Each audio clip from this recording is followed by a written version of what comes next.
Homo sapiens, you would not believe this. Or maybe you will. My video Top 5 Fictional Karens got removed. Why? Because it violates YouTube's Violent Criminal Organizations policy. Now, the first thing that I woke up in the morning, I found this email that I received from YouTube. Santa Nerd, your content has been removed from YouTube. And I was like, what the heck? Why does this have to be the first thing that I see in the morning? And I actually started reading the email because I want to know why they actually removed my content. So what does it say? YouTube thinks that this video violates their Violent Criminal Organizations policy. But how? They don't really mention that in this email. But what they do mention is that they remove my content because they think it violates their community guidelines, and that I can find specific information about these guidelines in the YouTube Help Center. So I thought, why not go check these guidelines out and see how I may have actually trespassed YouTube's rules, or I may have violated their guidelines.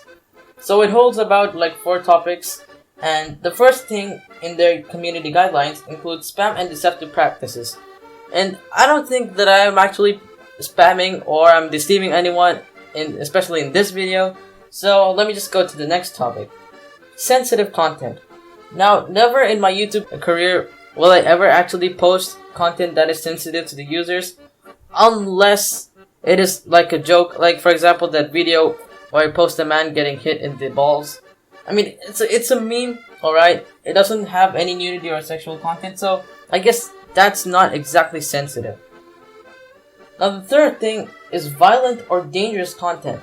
Now, this may seem like my video does not promote any violent or dangerous content in the first glance, but when you look at the subtopics, it talks about hate speech policy and harassment and cyberbullying policies.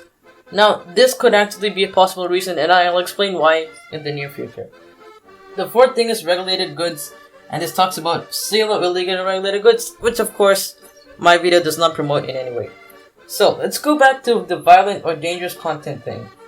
So now the reason why I clicked on hate speech policy is because I'm talking about Karens over here. I'm talking about not exactly actual people who are Karens, but about fictional people who act like Karens. So what does the hate speech policy say? It says that hate speech is not allowed on YouTube, and that you cannot promote violence against people on these bases. And I thought, like, okay, this could probably be a reason. And so what does it mean for me?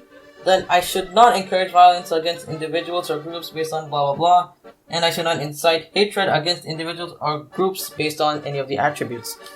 Now, Karens, you can like classify them as white middle-aged women with short hair, so I guess that I may have actually violated this guideline by actually speaking about Karens.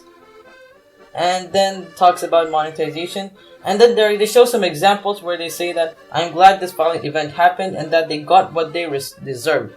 So I haven't really spoken like that in this way. And then I've also not insulted Karens. Like, I've not actually spoken or said that Karens are bad people and that all people with short hair are bad or anything of that sort. In fact, I've only spoken about fictional characters. I think you need to know that. All these characters are fictional. Okay, now let's go back to harassment and cyberbullying policies. So what does this read out? It says that I should not post content that features prolonged name calling or racial slurs, all that, blah blah blah. And I should not upload content with the intent to shame, deceive, or insult a minor. Now, I'm not talking about any minor over here, so let's just go further. And then they talk about exceptions. Again, I'm gonna leave that aside. And let's go straight to the examples, because this is where I found something intriguing. Now, repeatedly showing pictures of someone and then making statements like, look at this creature's teeth, they're so disgusting, blah blah blah, is something that you're not supposed to do. And the moment I looked at this looked a bit similar. Like, I've seen something similar to this while making my video. Hold up, I passed a comment on Jane Kangaroo. I actually said, yuck, look at her face, it's so disgusting. Now, YouTube thought that I was actually insulting a real person, thereby actually harassing them or cyberbullying them, and hence they may have removed the content. So this is one actual reason why they may have done it. This is something that points out what may have been wrong in my video. But the thing is, you see, here YouTube's community guidelines is protecting people from cyberbullying and harassment.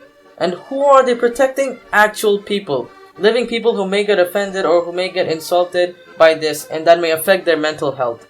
But in my video, I talk only and only about fictional characters, except for maybe a few actresses.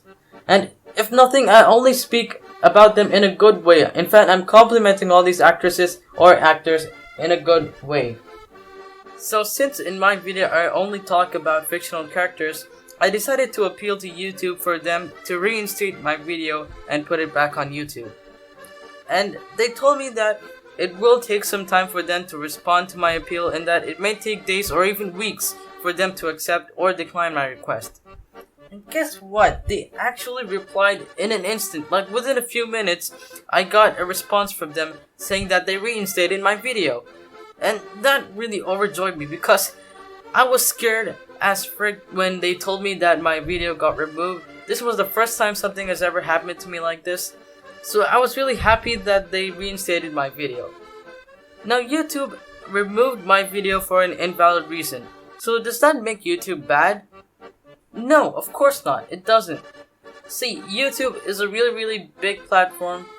It's a really big software where millions of YouTubers upload every day. I mean, you've seen the mistakes YouTube has done in front of our own eyes. Like our favorite YouTubers, they undergo a lot of problems because of the mistakes YouTube makes. But it's kind of reasonable. YouTube is a really big platform, and it's actually a good thing that they really review small YouTubers like me. So I think it's really appreciable that they responded so quickly in spite of being such a big platform. So I should really give it to them. Thank you, YouTube. So that was the end of the video. Goodbye, Homo sapiens.